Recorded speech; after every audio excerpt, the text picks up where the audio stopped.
Assalamualaikum warahmatullahi wabarakatuh. Al-Fatihah.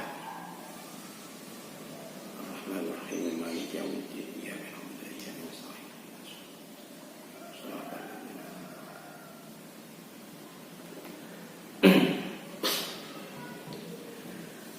Bismillahirrahmanirrahim.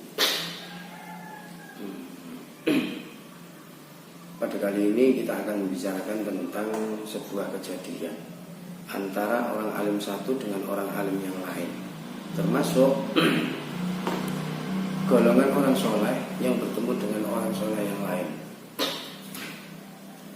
Layaknya diceritakan dulu Imam Ghazali ketika mendengar kabar tentang Zamakhsyari terkait tentang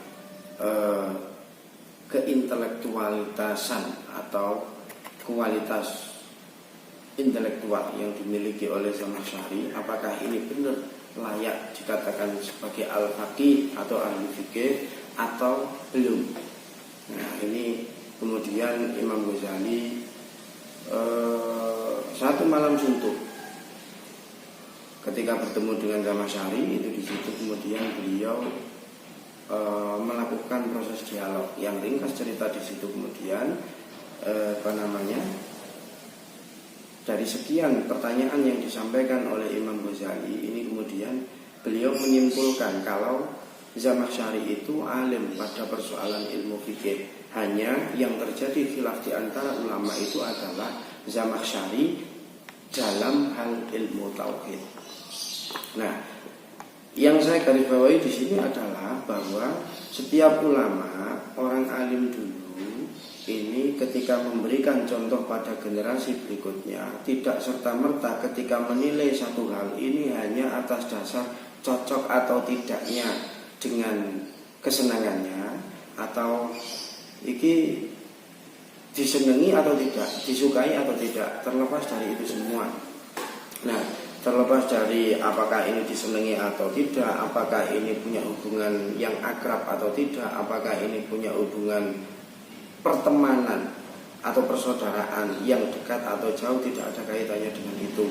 Karena ulama dulu ini ketika berbicara mengenai ilmu atau berbicara pada bidang keilmuan, selalu di situ ada proses tabayun yang jelas, baik secara nadhari maupun juga secara dzahiri. Nah, tidak ubah halnya dengan para ulama yang lain. Nah, dalam hal ini, kesempatan kali ini kita akan coba untuk mengingat atau memurojaah cerita yang sudah masyhur terkait tentang kejadian-kejadian atau beberapa kejadian yang berkaitan dengan salah satu ulama besar dan juga golongan ahli tasawuf, yaitu Syekh Hatim Al-Asham. Saya ulangi, yaitu Syekh Hatim Al-Asham. Syekh Hatim ini mendapatkan gelar Hatim Al-Asham, mendapatkan gelar Al-Asham, yaitu orang yang budak atau orang yang tuli. Ini bukan karena beliau ini tidak mampu mendengarkan suara yang masuk, atau bukan karena indera pendengar beliau yang lemah, ini bukan. Tapi keluar biasaan beliau, kelebihan beliau atau fadl dari Allah Ta'ala yang dititipkan kepada beliau ini adalah satu satu kelebihan di mana beliau ini ketika ngempet atau menahan satu perkara yang menjadi aib seseorang, ini luar biasa kuatnya. Termasuk cerita yang masyhur yang sudah banyak sekali diceritakan atau dijadikan referensi atau diambil ibrah atau tamsilnya dari kejadian Syekh Hatim, itu adalah suatu ketika Syekh Hatim Al-Asham ini disowani oleh seorang perempuan yang cantik, kaya, punya wibawa, punya pengaruh, punya kedudukan, bahkan kemana-mana selalu dengan pendampingnya. Pendampingnya ini artinya pesuruhnya yang dekat. Nah, Satu ketika banyak yang bertamu ke Syekh Hatim Al-Asham. Nah, ketika banyak yang bertamu di situ, Syekh Hatim Al-Asham kebetulan di tamu yang terakhir itu ada seorang perempuan yang saya sebutkan tadi, perempuan dari golongan ningrat, kemudian juga cantik, kemudian ya otomatis perawatan dan lain sebagainya ini luar biasa, tidak layaknya orang umum atau umum biasa. Ini bukan kelasnya. Nah, ini sampai dengan pesuruhnya ini ikut. Ketika sowan di Syekh Hatim Al-Asham dengan menggunakan unggah-ungguh yang sama layaknya orang bertamu kepada Syekh Hatim Al-Asham. Ya, dulu masih Syekh Hatim. Nah, kemudian tiba-tiba wis hati-hati oleh maju sidik-sidik nok ngarepane Syekh Hatim dengan tawadhu, dengan menunduk, hendak matur pada persoalan yang dibawa dan mau ditanyakan kepada Syekh Hatim Al-Asham, tiba-tiba ngentut buanter. Jadi bisa sampean bayangkan, ana wong ayu, sugih, bahkan kemana-mana juga bawa pesuruh, angkat-angkat barang tidak pernah, ada yang bagian ngangkat sendiri. Bahkan ketika makan, cara duduk, cara bertutur kata, berpakaian, ini sudah luar biasa. Seolah-olah kalau orang sekarang itu perfeksionis sekali, luar biasa.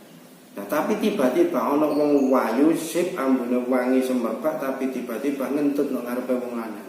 Nah, apalagi ini ya, seorang perempuan tersebut ini ketika kentut ini pas kebetulan suaranya itu kerasnya bukan main, baunya juga menyengatnya luar biasa.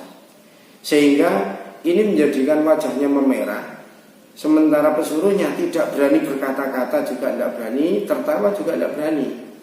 Nah, hebatnya Syekh Hatim Al-Asham ketika ada orang yang hendak meminta nasihat kepada beliau, sowan kepada beliau, ini tidak sama sekali tertawa. Nek potongane awake dhewe atau misalkan potongane orang biasa seperti kita terus didatangi oleh orang yang secara sosial derajatnya seolah-olah di bawah kita, katakan.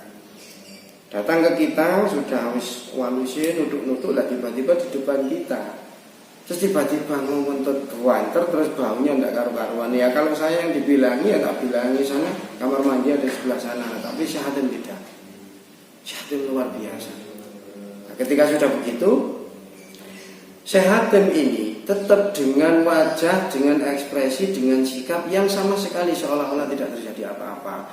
Nah, kemudian perempuan ningrat tadi dengan malu, wajahnya memerah dan juga berkecamuk perasaannya, akhirnya tetap aja matur karena memang dia punya masalah yang penting yang harus disampaikan ke Syekh Hatim. Ketika menyampaikan permasalahannya, Syekh Hatim tidak langsung jawab, tapi telinganya ini kemudian sedikit agak difokuskan kepada orang tersebut sambil mengulang-ulang. Kalau bahasa kita, ibaratnya kita bilang gini, kamu ngomong apa? Kalau ngomong yang keras, ini sampai diulangi dua kali. Aku rak krungu, nek ngomong sing cedhak. Kamu sudah kesini, sudah ketemu dengan saya. Nah, kalau sudah ketemu berarti kalau ngomong yang jelas. Saya tidak jelas suaramu ini loh.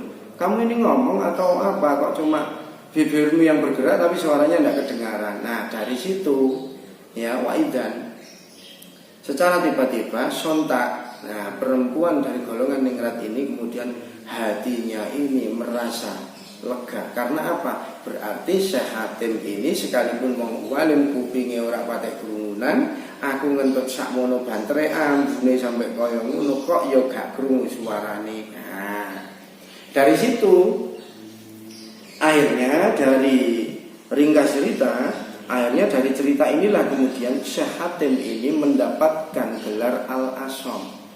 Jadi orang yang tuli, bukan tuli karena lemahnya pendengaran, bukan, tapi karena menutup aib sesama saudara muslim. Makanya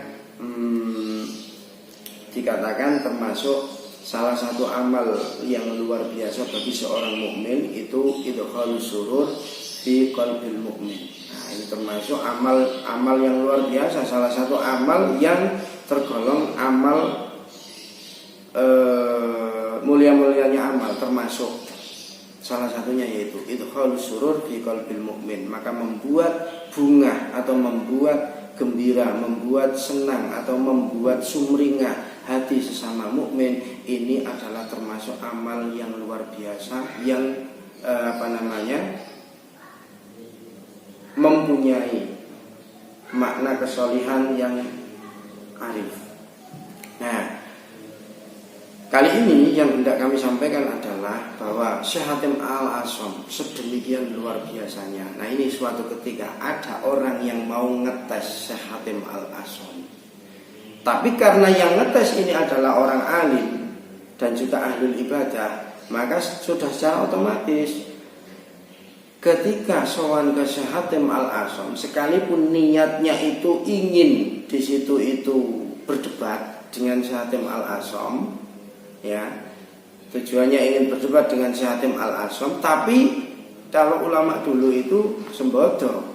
Jadi kalau misalkan punya keinginan ingin tabayun, ya ketika orangnya ini salah, ya otomatis hidayah mudah muncul atau hidayah mudah diterima oleh yang bersangkutan. Sehingga ketika seperti kemarin kita sempat membahas tentang Dinun Al-Misri, ada sebuah kejadian orang yang sama sekali tidak pakai pakaian, kemudian bersedih, terus terlentang di bawah tiang Masjidil Haram. Nah, itu pun ketika memang ada sebuah kejadian yang berkaitan dengan orang yang tidak pakai baju, ini pun Dinun Al-Misri sontak semangat ubudiyahnya ini muncul dengan sendirinya, tentunya di situ bima'unatillah wa bi'idnillah.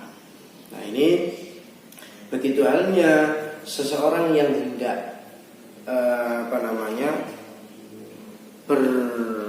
berdebat atau kepingin berdialog, secara halus ya berdialog dengan Syekh Hatim Al-Asham, ini pun juga kejadiannya serupa. Siapa itu? Yakni yang dinamakan atau yang sering dikenal di kalangan santri dengan nama Isham bin Yusuf. Nah, Isham bin Yusuf yang ingin berdialog dengan Syekh Hatim Al-Asham. Nah, satu ketika diceritakan bahwa Isham bin Yusuf ini mendatangi majelisnya Hatim Al-Asham, yang mana Hatim Al-Asham tadi sudah saya sampaikan. Jadi ngempetnya luar biasa Hatim Al-Asham itu, alimnya luar biasa.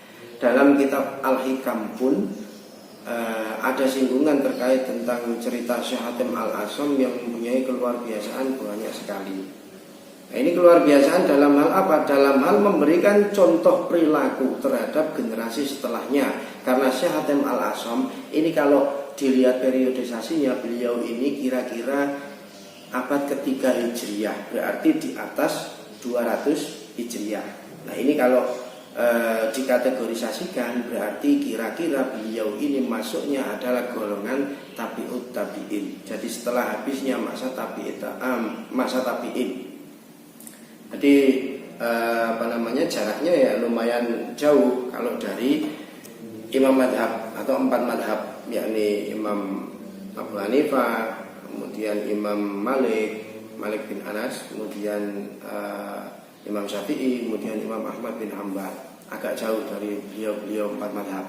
Tapi sekalipun begitu, golongan tabi'in tetap masih banyak sekali mujtahid yang ada di dalam golongan tabi'ut tabi'in. Nah, kembali lagi, Isham bin Yusuf ini kepengin suatu ketika datang ke majelisnya Hatim Al-Asham. Dalam rangka apa? Dalam rangka ingin di situ itu berdialog secara lebih tegas, secara lebih jelas dengan Syekh Hatim Al-Asham face to face. Nah, setelah itu kemudian di dalam majelisnya Syekh Hatim Al-Asham ada kesempatan bermuajahah. Isham bin Yusuf kemudian bilang, "Ya Aba Abdurrahman, kaifa tusalli?" Bapaknya Abdurrahman ini putranya Syekh Hatim Al-Asham. Bapaknya Abdurrahman, kaifa tusalli? Kowe nek salat iku piye? Bagaimana sih kamu itu sholat? Nah, Syekh Hatim Al-Asham ketika ditanya seperti itu kemudian menolehkan kepalanya atau beliau kemudian menoleh kepada si penanya, yaitu Isham bin Yusuf. Fahawil Hatim wajhahu ila Isham. Jadi Kemudian Syekh Hatim Al-Asham menjawab, karena ini berkaitan dengan ilmu, apalagi berkaitan dengan persoalan ibadah, maka kemudian beliau menjawab, ketika datang atau ketika telah datang waktu sholat, maka aku bersegera mengambil air wudhu dengan wudhu yang dohir dan wudhu batin. Nah ini sekali lagi saya ulang. Isam bin Yusuf tanya, ya Aba Abdurrahman, kaifa tusalli? Bapak Abdurrahman, bagaimana sih kamu itu sholat? Bagaimana sih sholatmu? Nah, terus kemudian dijawab, idza jaa waqtu sholati qumtu fa'atawaddau wudu'an dhahiran wa wudu'an batinan. Ketika di situ datang waktunya sholat, telah datang waktunya sholat, maka aku langsung ambil air wudhu, aku berwudhu secara lahir dan secara batin. Nah, kemudian Isam bin Yusuf itu tanya, loh, kaifal wudhu'ul batin? Wudhu batin itu wudhu yang bagaimana? Faqala. Lalu Hatim Al-Asham menjawab, wudhu yang dohir itu ya saya membasuh seluruh gauta atau seluruh bagian-bagian yang wajib untuk dibasuh dan diusap dengan air, dengan air. Jadi termasuk ya membasuh wajah, kemudian membasuh kedua tangan, kemudian mengusap sebagian rambut atau sebagian kepala, lalu kemudian membasuh kedua kaki dan seterusnya. Nah ini kalau wudu dohir. Nah kemudian kalau wudu batin, jadi saya ulang, Syekh Hatim Al-Asham menjawab, wudu yang dohir itu adalah aku membasuh seluruh gautane wudu ya dengan air, otomatis dengan air suci mensucikan. Jadi maksudnya ya otomatis bilma, berarti maksudnya tahir mutahhir,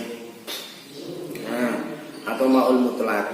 Nah kemudian amal wudu al batin. Nah kalau wudu yang batin itu adalah aku membasuh ya, saya ulang, wudu batin itu adalah aku membasuh a'dha atau kabeh bagian yang wajib dibasuh dan diusap dalam wudu ya, dengan 7 perkara. Bisa berarti asya.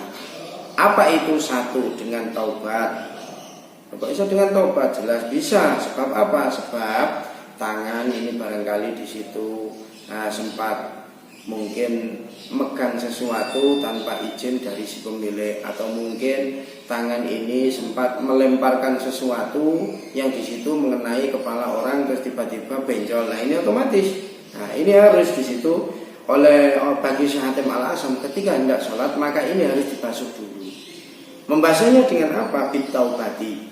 Nah begitu halnya kaki, barangkali nak kono nganggo sandale wong dinggo, sekalipun dengan tanpa sengaja. Nah tapi dilalah pakai sandalnya orang tanpa sengaja, orangnya muring-muring, ayo ini sandalku kok iso mau gawe. Ini termasuk bagi Syekh Hatim Al-Asham, ini adalah hal-hal yang harus dibasuh sebelum menjalankan sholat. Itu contoh. 1 bitaubati, dengan tobat. Kemudian yang kedua wan nadamati, dengan merasa getun atau merasa penyesalan, adanya penyesalan. Dan ini sekali lagi adalah rasa sesal ya. Bukan ungkapan atau omongan yang menunjukkan dia itu menyesal, bukan, tapi rasa penyesalan yang ada di dalam batin. Kemudian yang ketiga, wa tarkuhu bidunya, meninggalkan senenge nek nggone donya. Kalau orang biasa otomatis punya sandal baru, ketika masuk ke dalam musola, nah ini otomatis Allahu Akbar di situ. Nah, ini loh yang dipikir, waduh, ini kok tiba-tiba gerimisnya datang, lah mikir gerimis. Jadi Allahu Akbarnya ini lupa tulisan. Terus habis itu ingat lagi, waduh, ini kalau gerimis sandal saya habis tak cuci, sandal saya ini terbuat dari kulit. Lagi kok terus tak pakai lah tidak enak. Nah ini nanti kalau misalnya rusak ini nanti, ini banyak sekali pertanyaan. Kaifan yang muncul banyak sekali. Ini belum lagi misalkan dari awal tidak orang itu sudah berhati-hati jangan sampai menyia-nyiakan sesuatu. Nah, ada santri di situ masak, setelah masak terus dimakan, setelah dimakan entek lawoe ijen wakeh segone. Nah, daripada nasinya buang, nasinya ini dimakan juga sudah tidak enak, akhirnya dijemur. Nah digawe kalau orang Jawa bilang ya dibuat sebaking. Nah ketika sudah jadi proses penjemuran, nah tiba-tiba nek kita sholat Allahu Akbar eling sego basa. Nah ingin nek gak cinta iki terus kepiye? Nah ini terus sholatnya di situ diisi dengan nasi yang sudah basi. Nah ini tidak boleh bagi hatim al-asam. Makanya ini dinetralisir kalau bahasa sekarang. Tarki hubbi dunya. Nah itu termasuk contoh kecil, apalagi yang punya mobil. Waduh ini tadi belum tak injilke, lah ini nanti menghambat jalan atau tidak. Belum lagi waduh uang belum tak masukkan ke dalam inilah, belum tak masukkan ke dalam dompet. Sakjane uang tempatnya ya di dompet, biar selesai di dompet. Jangan dimasukkan ke dalam hati. Sama ketika di situ sandal ya tempatnya di rak sandal. Sego aking ya otomatis tempatnya di atas tampah kalau orang Jawa bilang. Sama sandal pun ya di rak. Kemudian apalagi misalkan nasi misalkan, nasi ya tempatnya di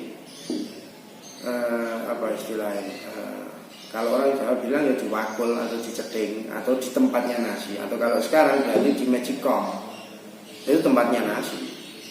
Jangan nasi ditaruh di dalam hati, knalpot mobil ditaruh dalam hati, sandal dimasukkan dalam hati. Kemudian apalagi misalkan sego bosok dilebokno di hati. Ketika bilang Allahu Akbar ini lafaznya orang muat melebu. Karena apa? Karena hatinya sudah terlanjur penuh dengan sandal, knalpot mobil, ban sepeda motor, sepatu, dengan adanya nasi busuk yang dikeringkan dan lain-lain.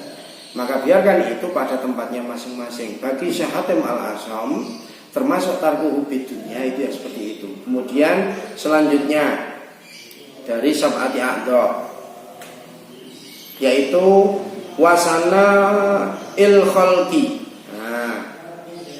Membersihkan diri dari yang membersihkan al-a'dha itu tadi dari pengalame wong.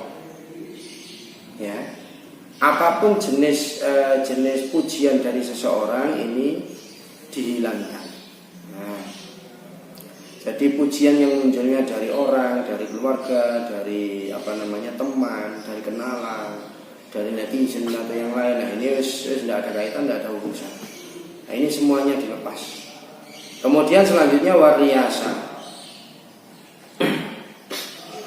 wariyasa lan demen wal gilli wal hasadi. Nah, jadi termasuk otak barang sing elek, termasuk hasud atau drengki. Jadi perasaan-perasaan yang kotor itu semuanya dihilangkan.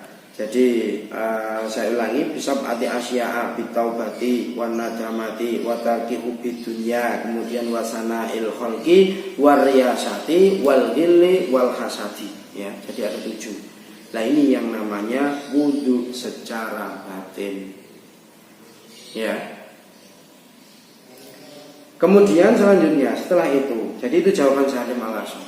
Ketika ditanya kaifatu sholli, ya Aba Abdurrahman kaifatu sholli, dijawab seperti itu. Ketika sudah datang waktunya sholat, idza jaa waktu sholati kumtu. Nah, saya langsung ambil sikap atau wadok. Nah, di situ saya kemudian ambil wudu dengan wudu secara lahir dan batin. Lahir seperti tadi, berarti a'dha il wudu di situ dibasuh dengan air. Kemudian wudu secara batin ketika Isom bin Yusuf tanya, nah di situ dijawab dengan 7 perkara tadi basuhnya. Setelah itu Syekh Hatim al-Asam baru bilang, setelah itu saya pergi ke masjid. Kemudian fa'absudul a'dha fa'arul ka'bah. Nah, kemudian saya menggelar, memaksimalkan a'dha il wudu tadi, ya, memaksimalkan itu dalam rangka menghadap kepada Allah Subhanahu wa taala dalam sholat. Nah, fa'ara al-Ka'bah. Nah, di situ kemudian beliau melihat Ka'bah. Loh, apa mungkin melihat Ka'bah sementara posisinya itu tidak di sekitar Masjidil Haram? Ya mungkin saja biidznillah. Nah, kemudian fa'aqumu baina hajati wa hidri. Nah, di situ kalau sudah seperti itu saya terus kenceng. Jadi saya itu ketika berdiri selalu saya itu di depan saya melihat Ka'bah, kemudian saya tetap konsisten dengan baina hajati wa hidri. Nah, baina hajati dengan keinginan atau hajat saya dalam sholat, kemudian wahidri, dan saya selalu terjaga dengan konsistensi saya terhadap target dan tujuan ketika melaksanakan ibadah sholat. Tidak hanya itu, wallahu nadiri wal jannatu an yamini wan nar ala shimali. Nah, bahkan Syekh Hatim Al-Asam di situ juga menjelaskan kepada Isom bin Yusuf. Bukan hanya itu, tetapi Allah itu, ya saya ulangi, Allah juga dalam konsistensi saya ketika saya menghadap kepada Allah dalam tingkah sholat, itu pun saya pun juga meyakini bahwa Allah itu adalah zat yang melihat, memantau serta mengawasiku secara langsung. Kemudian surga ya itu ada di samping kananku, kemudian neraka ada di samping kiriku. Ya, jadi aku menghadap kepada di depanku ada Ka'bah, Allah itu mengawasiku, sampingku ada surga, samping kanan, samping kiriku ada neraka. Nah, bagaimana dengan belakang? Di belakangku ada malakul maut. Nah, jadi mundur aku mati, ngiwa kecemplung neraka, nek nengen aku mlebu swarga. Tapi tetap karena di situ fa'aqumu baina hajati wa hidri wallahu nadiri. Nah, karena aku diawasi Gusti Allah, tidak mungkin aku mlebu swarga tanpa ana kono iku dikersakno Gusti Allah. Nah, jadi dicepet sebelah kanan saya ulangi, dalam posisi sudah berwudu lahir dan batin. Ini jawaban Hatim Al-Asam kepada Syekh Isom bin Yusuf. Nah, di situ dijawab, sebelah kananku ada surga, sebelah kiriku ada neraka. Ketika di situ aku berdiri, yang aku hadapi adalah Ka'bah. Aku melihat Ka'bah. Kemudian Allah itu memantauku, mengawasiku dan juga melihatku, dan di belakangku ada malakul maut. Nah, sampai seperti itu. Jadi awake dhewe apa iso ngene. Nah, tapi iso apa ndak, ini urusannya berbeda. Yang pasti ada cerita semacam itu. Nah, kalaupun itu terjadi sangat mungkin. Karena apa? Karena Allah Ta'ala itu fi'lu kulli mumkinin aw tarkuhu, mempunyai sifat jaiz, fi'lu kulli mumkinin aw tarkuhu. Segala sesuatu pun tidak ada yang tidak mungkin bagi Allah. Tapi sekalipun segala sesuatu bagi Allah itu mungkin, tidak ada sesuatu yang di situ berlaku taklifi untuk Allah, itu tidak, karena semua itu ya makhluk dan semua itu ya ciptaannya Gusti Allah. Nah, kemudian setelah itu dalam posisi yang seperti itu, ya berarti ini nek dikira-kira, jadi dalam bahasa Arab itu kan ada kata-kata khauf, ada kata-kata khusyuk. Jadi ada kata-kata yakhaf, ada yakhsha. Jadi khusyuk, takut, ya sama-sama takut artinya. Tapi ada di situ yang dikatakan dengan khauf, ada yang khusyuk. Nah, kalau khauf ya ini rada umum kalau khauf. Tapi kalau khusyuk, nah ini kawulane Gusti Allah sing memang kono khusus mendapat kekhususan fadl dari Allah Subhanahu wa taala, termasuk yang terjadi pada Syekh Hatim Al-Asam. Nah, setelah itu waqa'ani wadi'un qadami ala sirat. Tidak hanya itu. Jadi sampai telapak kakinya Syekh Hatim Al-Asam ketika berdiri saat dalam tingkah atau keadaan sholat, itu bagi Syekh Hatim Al-Asam itu seolah-olah beliau itu berdiri di atas Shiratal Mustaqim. yang mana siratal mustaqim dalam riwayatnya termasuk ada penjelasan yang masyhur itu termasuk kan saking landhepe. Jadi siratal mustaqim iku wat atau katakanlah titian tapi yang tipis sekali, yang di situ landepnya luar biasa. Kenapa? Karena nek diukur secara kecilnya ini kayak dene sehelai rambut yang di situ dipecah sampai 1/7 pecahan. Nah, berarti di situ 1/7 rambut. Nah, ini kalau dibayangke apapun yang ada di atasnya mesti tugel atau langsung teriris. Nah, ini Syekh Hatim Al-Asam seolah-olah berdiri di atas sirat. Rasa itu apa istilahnya gelondong di dalam diri Syekh Hatim Al-Asam. Nah, kemudian hal-hal seperti itu, dzan yang seperti itu pada diri Syekh Hatim Al-Asam, mulai dari niat takbiratul ihram sampai dengan tahiyat sampai salam, ini selalu beliau itu konsisten seperti itu. Nah, kemudian setelah itu ketika beliau melakukan segala sesuatu yang berkaitan dengan bacaan, baik itu berkaitan dengan rukun qauli ya, yang bersifat wajib seperti misalkan bacaan surat Fatihah, kemudian bacaan tahiyat dan seterusnya. Ini oleh beliau ini ketika membaca ya, ini bitafakkuri. Jadi ketika beliau membaca itu bukan hanya bil qiraati, tidak, tapi beliau membaca sekaligus tafakkur di dalamnya. Kemudian ketika rukuk beliau juga tawadhu, oleh merendahkan diri atau oleh beliau ini merasa betul-betul rendah di hadapan Allah Subhanahu wa taala, itu lahir sampai batin, jadi lahir batin. Nah, ketika sujud juga begitu dengan tawadhu. Nah, ketika beliau itu tasyahud atau syahadat ya, atau tahiyat, di dalam tahiyat, nah ini termasuk beliau itu mempunyai rojak yang luar biasa. Rojak ini apa? Berarti rojak itu harapan atau keinginan ya, yang arahnya ini adalah muqarabah ilallah.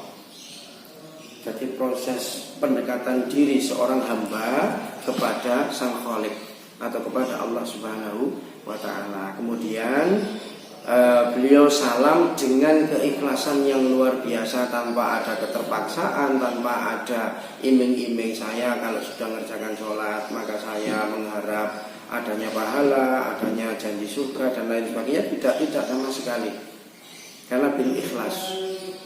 Nah, ikhlas ini termasuk merupakan ruhnya amal. Nah, ini termasuk nilai-nilai ubudiyah yang terdapat di dalam amal ibadah. Jadi ibadah dengan ubudiyah layaknya jasad dan nyawa. Ibadah sebagai bentuk jasadnya, nyawanya ini adalah ubudiyah. Nah, ketika dalam wudhu pun begitu, Syekh Hatim Al-Asam memberikan jawaban kepada Isom bin Yusuf bahwa beliau ketika berwudhu itu wudhu lahir dan wudhu batin. Nah, makanya orang ketika di situ mempunyai jasad tapi tidak punya nyawa, ini sudah bukan lagi disebut dengan orang, tapi ini dikatakan sebagai mayat. Sebaliknya, orang yang di situ punya nyawa tapi tidak punya jasad, ini yang justru medeni wong. Oke ya, ada nyawanya tapi tidak ada jasadnya, lagi medeni wong. Akhirnya jadi memeden. Kata orang Jawa dikatakan memeden, atau bahasa sederhananya gitu. Nah, jawaban tersebut kemudian dikatakan kepada Isom bin Yusuf. Isom bin Yusuf kemudian dikatakan, sholatku selama 30 tahun berjalan ya wis seperti itu.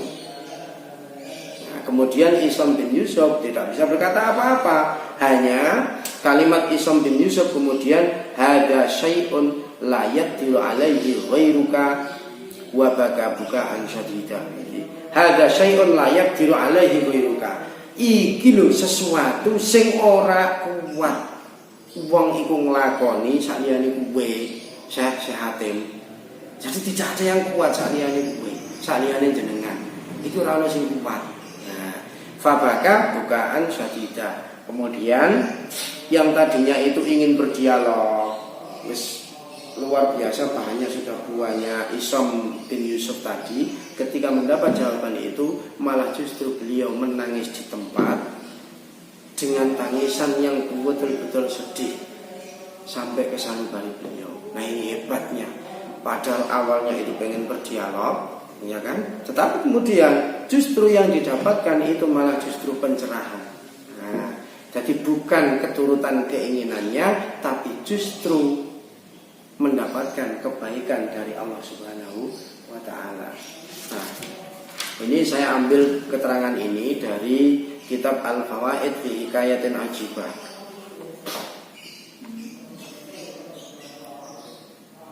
Hukia anna Isom bin Yusufa ata ila majlisi Hatim al-Asam. Ata ila majlisi Hatim al-Asam fa arada al-i'tiradu alaihi. Nah, kepengen debat dengan Hatim al-Asam. Nah, ini redaksinya. Faqala lahu ya Aba Abdurrahmani kaifa tusalli. Fahawala Hatim wajhahu ila Isom. Ila Isom faqala lahu idza jaa waqtu sholati qumtu fa atawaddau wudu'an dhahiran wa wudu'an batinan. Faqala lalu Isom berkata faqala Isomun kaifal wudu'ul batinu.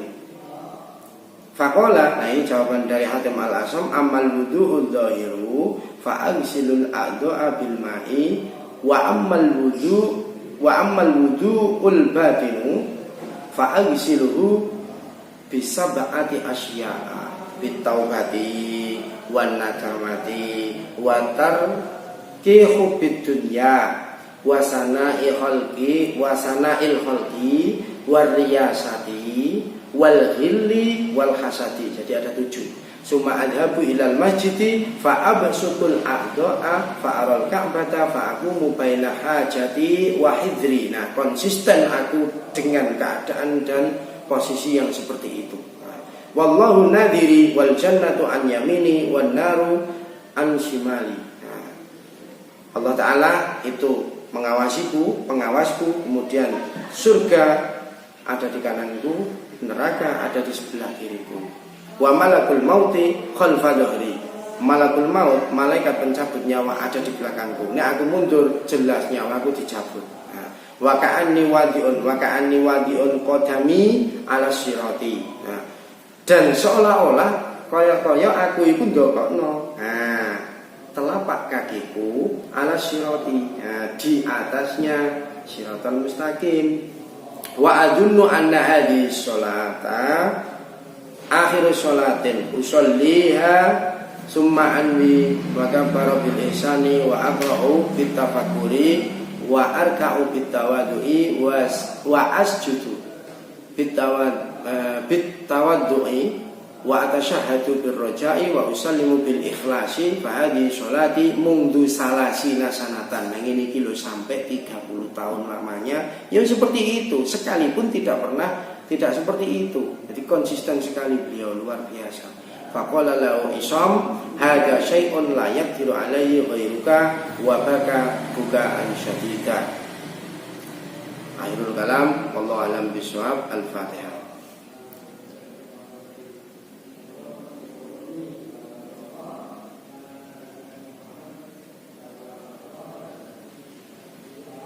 Demikian, semoga bermanfaat. Saya akhiri, wallahu muwaffiq ila aqwamit thoriq. Wassalamualaikum warahmatullahi wabarakatuh.